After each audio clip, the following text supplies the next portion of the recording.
it was shock and disbelief initially. We'd spoken about little else before the actual day of the referendum, and me and most of the people I hang around with, and we thrashed out a lot of the arguments, and we'd reached a conclusion. Well, some of us had reached a conclusion before that, but it seemed that on the balance of the evidence, there was only one way to go, and of course the nation went the other way. And then that was followed by a sense of kind of horrible grinding inevitability, because I think I do tend to look on the gloomy side, and I think if a thing seems to be too bad to be true, it probably is.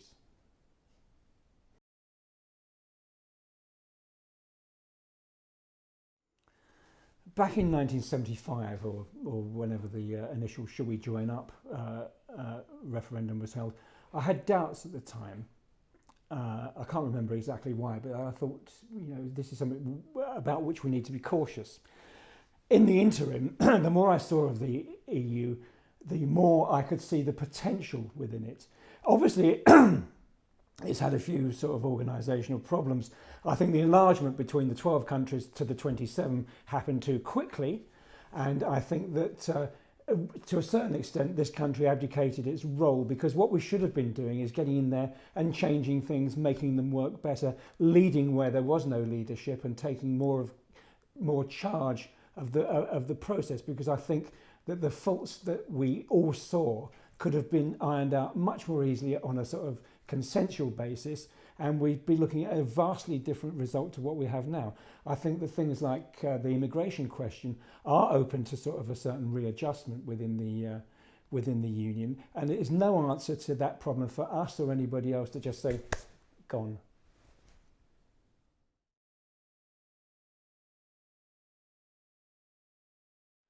Well, I do, yes. I don't feel very comfortable when I'm in the company of those people I know voted to leave.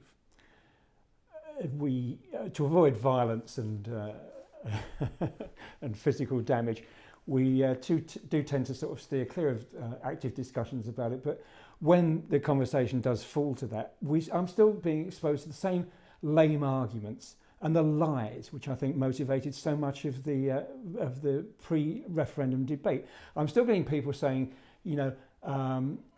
well, I didn't want Turkey to join the European Union, as if that was some massive threat, and as if it was ever going to happen anyway, since there are 27 considerations that the country has to fulfil before it can join up. And to the best of my knowledge, Turkey currently fulfills 2 of them.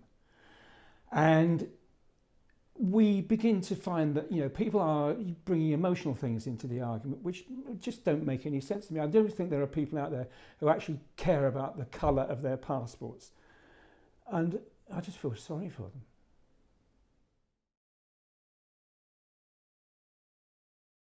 The word is betrayed.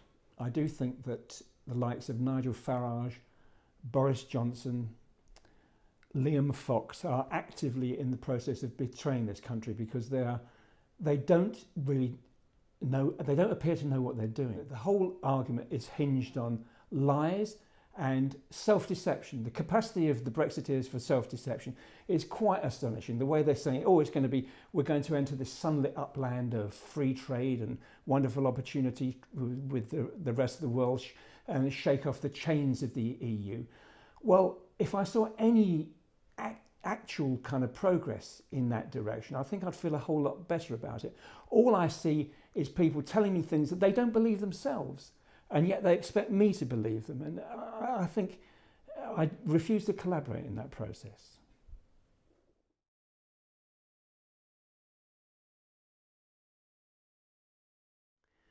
Yes, I'm afraid I do. I see a deeply divided country.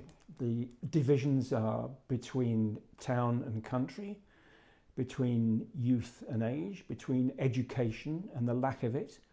And I think the way the situation is polarising people can only make those rifts and divisions even greater than they are now. And it's very, very uncomfortable, because the time for reasoned debate seems to be behind us, and all we're getting is a sort of a passionate shouting match on both sides.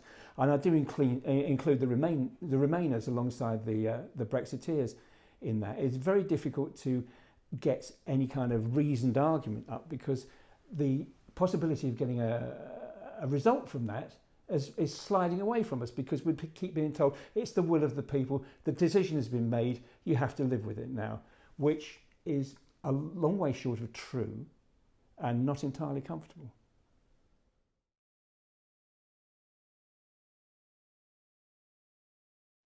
I had a lot of reservations about a referendum. It seemed to me to be completely unnecessary, since we do elect our representatives to go to Parliament to make a lot of these decisions on our behalf, and they will debate it at length. They will be in possession of a lot more facts than most of the people who actually voted in the referendum.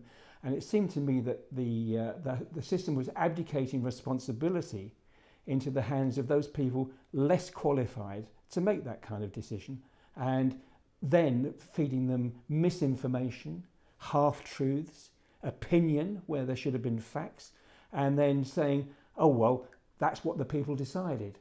On what basis? Not the right one.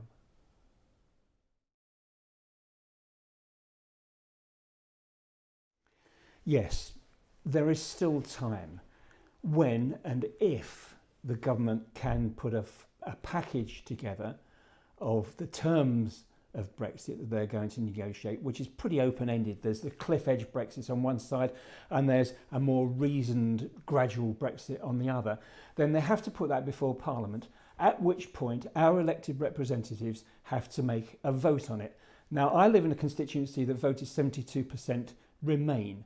I think it is the duty of our MP to express those opinions of the people she was elected to represent and vote accordingly. I think that when it comes to that debate, the MPs have to vote according to their conscience, and it shouldn't be whipped by the parties. I've got very little hope of that actually coming about, because I think that the vested interests are, the tail is wagging the dog there, but that's what should happen, because it really isn't too late to make another decision on a more reasoned, informed basis.